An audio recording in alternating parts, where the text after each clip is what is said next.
Hey guys, it's Melanie. Happy Friday and welcome to Friday Favorites and Flops. Hope y'all had a good week. I've had a pretty good week myself. It is a work week for me. I do have a wedding tomorrow. And I have to tell you guys, this wedding tomorrow has given me nightmares for the last couple of months, like just a ton of anxiety. And what's so funny about this particular one is that when I initially first met with this client, I just thought, oh my gosh, she's so easygoing and laid back and not particular and just wants things to be pretty. And I know I can do pretty. It turns out she's not quite as laid back as I thought. And so, yeah. I've had nightmares for like a couple of months now about this wedding, and it's finally here. So if you have a little thought or prayer to send my way that it goes smoothly, that would be fantastic. Yeah, anyway, this is just, it's one of the many reasons why I'm so done doing what I do, at least for weddings. It's just, it has run its course. That's what it has. But, you know, I've done just like a ton of self-reflecting on my business and what I want to do going forward. And I just feel so solid about my life choices right now. And that's rare that I have such like, this is, you know, this is what I need to do type of situation. So, but anyway, despite the massive amount of anxiety that I feel about tomorrow, I feel like I'm just gonna get it done and then it'll be done. And then there we go. Anyway, I hope your week was filled with a little bit less anxiety than mine was. And yeah, also the door's finally gone. Craig was home for a few days. He left again on Thursday for Canada because Stella is still in Canada. But while he was home, he helped me get her door back on the hinges. So yay. Empty wall space, right? All right, you guys, let's get into the Friday favorites and flops. I'll cut the chit chat and let's get into it. I'm gonna start with my perfume of the week because I am starting to get into the Melanie's Heavy Fall Florals section of my year. This is Nest Black Tulip, first off. Ooh, these French frilly tulips. The artwork that Laktin uses for her bottles is just gorgeous, right? I believe these are all based on vintage botanical prints. They're beautiful. Like this would be a stunning wallpaper. I feel like all of the backgrounds that she uses for her perfume bottles would be stunning wallpapers. I'm kind of into wallpaper right now. I'm not gonna wallpaper anything because I just repainted the whole house and Craig would kill me, but I'm really tempted with like the downstairs powder room. I don't think I can do it. He will have my head. Anyway, Black Tulip is a really heavy, heady floral. This one is a powerhouse. It's one that you don't really want to wear too much of. Honestly, when I wear this and Stella and I get into the car together, she hates it because I normally tend to overdo it with perfume. And she's not big into perfume. Like she likes when things smell nice, but when it comes to especially strong floral perfumes, she's a little bit like, nah, not for me. This one's beautiful. It's done really well. I'll put the scent notes in the description box down below. I'll also put links to where you can find everything. But this has been my perfume this week, and it has just gotten me even further into the fall mood than I was already naturally heading on my own. So thank you, Nest. Let's do some skincare. So I got back into masking. Oh, sorry, my hair's driving me nuts. I got back into masking a little bit more this week. There are times where there will be like several weeks in a row where I'm just like kind of lazy about it. But then when I get back into it, I'm always amazed at how good my skin looks after I mask. It's just, it's one of those extra things that I don't think is a necessity. But if you find a mask that you really like, I think it's worth taking the time to do. You know, everybody has kind of their own schedule and their own skincare routine. I find that when my routine is, and this is very unfortunate, when my routine is at its most extensive, when I'm doing everything, when I'm doing the cleansing, the toning, the masking, the serums, the moisturizers, the tretinoin, the radio frequency, the microcurrent, the red LED light therapy, those are really the times where when I look in the mirror, I think I really like my friggin' skin. And, you know, there's weeks where I'm a little bit more lazy about it, but when I pick it back up again, it's just like, yes, this is so, why do I ever stop? Anyway, this is the mask I've been using this week, and I really like this one. This is from Dr. Loretta. This is their tightening detox mask. This has tetrapeptide 4 in it. And this is supposed to be kind of a, like, lifting, revitalizing, help reduce puffiness, provide a surge of moisture type of mask. It kind of does a few different things, but basically when I take this off, my skin just looks really refreshed. It looks nicely toned. My pores, I can tell, look a little bit smaller, and I think that's mostly just the surge of moisture that I get from this.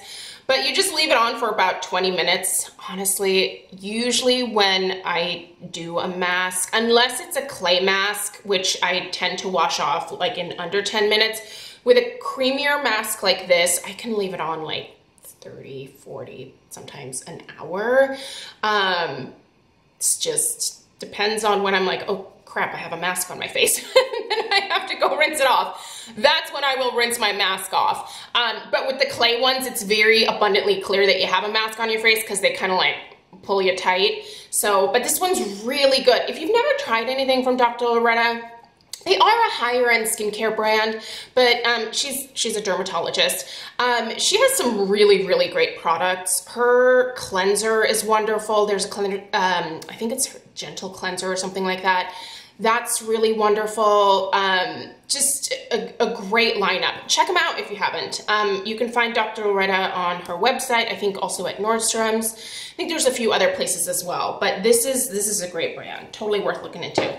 And then on the not so expensive end of the skincare spectrum, I'm really getting into these Derma Ferulic Acid resurfacing pads again. I took a break from them for a while because I was testing some other ones that I got from the Nuni brand, which is a Korean skincare company. But yeah, I have what, like maybe 10 of these pads left now. So I've really been using them diligently on my face and on my neck. And these have resveratrol in them, DMAE, and lactic acid. Basically, these are just meant to like smooth the skin and just kind of help with clarity and tone. And I like it. I like how these really tend to pick up any dead skin cells along the way. They do have a nice texture to them. I don't know if you'll be able to really see the texture. I'll just grab like a clump here. No, you can't really see the texture on them, but they do a really nice job of kind of taking the skin cells with them as you're wiping. Now, don't scrub, like you don't have to be aggressive, just, you know, gentle wipes and it's good to go. But yeah, I love lactic acid on my skin, and lactic acid just does such a great job of just getting rid of stuff, but it doesn't ever leave my skin irritated or overly dried out in any kind of way. I'm a huge lactic acid fan. All right, let's do a little bit, oh, let me put this thing back in here because I don't want these to dry out. I always keep these little cap things. These are a good idea to keep if you have pads like this. Also, storing them upside down is another thing that I typically do. All right, let's talk some hair, guys, and then we'll do a little bit of makeup. I wanted to update you on the Color Wow Dream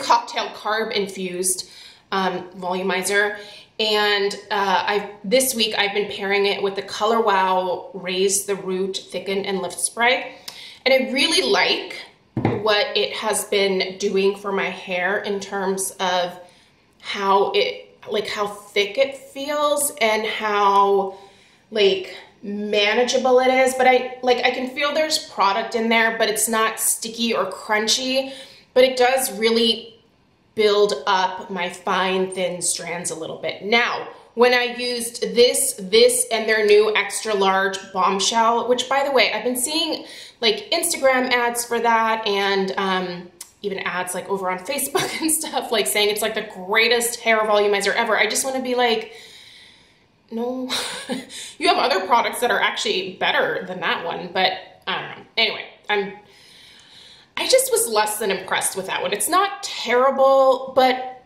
I don't know. It didn't do much for my hair. It certainly didn't do anything when I combined it with these two products. That made my hair look like garbage. These two together seem to actually do quite well. And what I didn't realize about these cocktails that they have, this actually is supposed to also, where did I read that? Burp, burp, burp. Surprising combination gets activated from the heat. Boom, your hair gets fatter. I thought I read that this is a hair protector as well. Like it protects the hair from heat styling. Did I just imagine that? I must have read that somewhere else. I was gonna say this is also heat protectant. No, it's not. This is, sorry. Was it here? No, sorry. I don't know what I'm talking about. Ignore me. Anyway, I love these. I love Color Wow. Color Wow is a great brand overall. I just was not crazy impressed with their new mousse. I don't know. I've been using some hairspray. This is the Alterna Caviar Working Hairspray, Ultra Dry Control. I don't use hairspray super often, but I know that after my haircut next week, I'm probably gonna have to style my hair. What I'm planning on doing is gonna require me to style it most days. So I'm trying to get back into just having a like routine where I do my hair and have been using this Alterna hairspray, which I love. I happen to find this one at TJ Maxx. I normally buy this at Ulta and it's the same, but it's like way less than what I buy it for at Ulta. But anyways, it's like $12.99. So I think I picked up all the ones that they had, and this was last year that I got this, but you might want to check your local TJ Maxx or Marshalls. Maybe they have it. But this is a really nice hairspray because it has a nice fine mist. Can you guys see that mist? But it doesn't leave my hair, again, that crunchy, dry, kind of gross, crusty feeling. It doesn't leave that. Like I can easily brush through this. It doesn't cause my hair to feel like sticky or anything. I just really like this hairspray. Anyway, if you can get it at those other places, I would suggest picking it up there because it's exactly the same. Sometimes I think the stuff they get at, in fact, I know some of it is probably like near the expiration date or potentially expired, especially like in the makeup. But with the hair care, I'm a little bit more like, is this hairspray gonna go bad if it's expired? Probably not. It's hairspray, you know? It's mostly probably alcohol. Yes, alcohol, denatured alcohol is the very first ingredient. So, but anyway, love that hairspray. It's probably one of my favorites. Let's do some makeup really quick. This week in terms of blush, I was using my beloved Buxom Wanderlust blush in Dolly. I'm not wearing this today, but I was rocking my Melanie Mauve cheeks earlier this week. But right now, I wanted something super like neutral, natural, and easy for today. So this I can't link for you at all because I'm sure it's long expired. It is the LORAC Blush Rose. One of my all-time favorites. I went through a lot. I think I went through at least 2 of these blushes so far in my lifetime. Going through any blush is an accomplishment when you have a pretty extensive blush collection.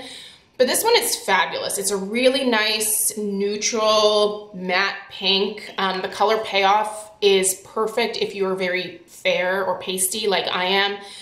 If you were medium or above, this would do nothing for you, but I still love it. So I'm just gonna use the heck out of it and kind of finish it off. I don't think I have any more backups. I think this was my last one. So a little bit of a bummer, but what are you gonna do? Loving this Laura Mercier. You guys can see that green tint. Wow, it hit some pan there, didn't I? This is the Laura Mercier Shine Control Press Setting Powder. I really like this. I don't actually use this for touch-ups. I use this after I put on my SPF, after it has kind of settled into my skin. I've been taking just a sponge and tapping it on top of the SPF and then going in with my powder foundation. And what that does for me is it just prolongs the wear of my powder foundation even further. It absorbs that excess oil. But because this has a slight green tint, it also takes any redness that I have out of my skin, which is really nice. I don't normally deal with a lot of redness, but when I do, I think it's nice to have something like this to just tone it down ever so slightly. But I really like how this does control the shine. It truly does help stave off a little bit of that breakthrough oil that I get later on in the afternoon. And I like that this is pressed. It's always nice to have a pressed product because they're a little bit less messy. That being said, I still use stuff like this. This is the original mineral veil in like the deluxe holiday packaging. Love this too, but this doesn't have that green tint, and this was a week where I was dealing with just a little bit of redness. So there's that. On my lips this week were mostly these two. I don't even know if NARS still makes these lipsticks, the NARS Audacious lipsticks. This week I was sporting Barbara, which is just a pinky nude. I have a little bit of that on my lips today. NARS decided to start selling in China a couple years after I bought these lipsticks, which was a major bummer because I really do like NARS makeup. I'm bummed that within the next year or two, I'm probably going to have to get rid of these lipsticks because they are getting pretty old at this point. They don't smell funky quite yet, but when your lipstick starts smelling like Play-Doh or you start noticing like little spores or something on the sides, it's time to toss your lipsticks. You can certainly disinfect them, which is what I've been doing periodically with these. So and this is kind of silly, but you can shave off the top of the lipstick and then I just get like a shot glass and I pour like just regular rubbing alcohol in it, and then I do a quick dip of the lipstick in there, and then I kind of lay it on its side, and then it just dries and it kind of disinfects the lipstick. So I think I've prolonged the life of these as much as I can at this point, but lipstick really, it shouldn't last forever. I have a lot of lipstick and I'm trying really hard to not buy as much. Although this week I did place an order and it was one of your guys' fault. I'll show you here in a second what I did. But anyway, this is a beautiful color. If you still buy from NARS and they still make these, Barbara is probably my favorite out of all of them, but Bridget is really nice too. And then I've been topping it with this Hourglass lip gloss. I took the little sticker off the bottom because it was kind of hanging off. I think this is called Provoke. Love these Hourglass lip glosses. They're crazy expensive. I think they're like close to 30 bucks, but this is a really nice color. So I splurged on one, and I'll definitely finish this one. I think I'm actually to the halfway point. I know it looks like this is like all full, but it's just like lipstick or gloss that's stuck to the side. I can tell that here's like the actual like mark where the gloss has gone down to, so that's really good. And then my blush palette for the week, I'm starting to play, not blush, my eyeshadow palette for the week, I'm starting to play with some looks that I want to do tutorials on for like fall inspired looks. So I was playing with the Mouth Cosmetics She's in Parties palette. This one is so beautiful. I don't even know if this is still available, but I feel like a lot of you guys have this one, so even if it's not available anymore, I'll still probably do a tutorial with this because it's so pretty. And just a quick thank you. I can't remember who it was on Instagram, but someone told me that GMA had Laura Geller as part of their like daily deals. You guys, my beloved Balance and Brighten, the original, not the glow. I get a lot of questions. Do I like the glow? No. I like things to be matte or demi-matte. I don't know, the glow is just not for me. I'm not a glow person, but this original formula is by far my favorite. Normally I buy it from the Laura Geller website when it's like, I don't know, at least 30% off, but oftentimes they'll do 40 or 50% off sales. Well, they had my Balance and Brighten for like 17 bucks. So I bought 5, which is nuts. I realize that, but I go through one of these Balance and Brighten. If I wear this every single day, I will go through one of these like every like 1.5 to 2 months. I love this powder foundation. It's just always a go-to for me, and I will oftentimes mix other powder foundations with it because this isn't the perfect color for me. I get it in fair, but it's really a very neutral tone, and I have quite a bit of yellow in my skin. So I have to do some color correcting, which I'm okay with, but it just wears so beautifully on my skin, and the finish of it, and it just looks so pretty. There's nothing quite like this that I've ever found, so I love it. Anyway, you guys, that is what I have for this week's Friday Faves. I'm gonna go and work on my anxiety wedding. Wish me luck. I'm sure it'll be fine. I'll let you guys know how it goes over on Instagram. I'll post a picture or two. There's some interesting things happening. I'm a little nervous about how it's gonna turn out because I have to use some things that are client provided, and I don't know, you know? Sometimes you're like, I don't think this is a good idea, but this is what you want, so okay. We'll just go with it. Yeah, anyway, stay tuned over on Instagram. If you're not following me, it's just MrKongsMom. So, all right, you guys, have a great rest of your day, and I'll see you in the next one. Toodaloo.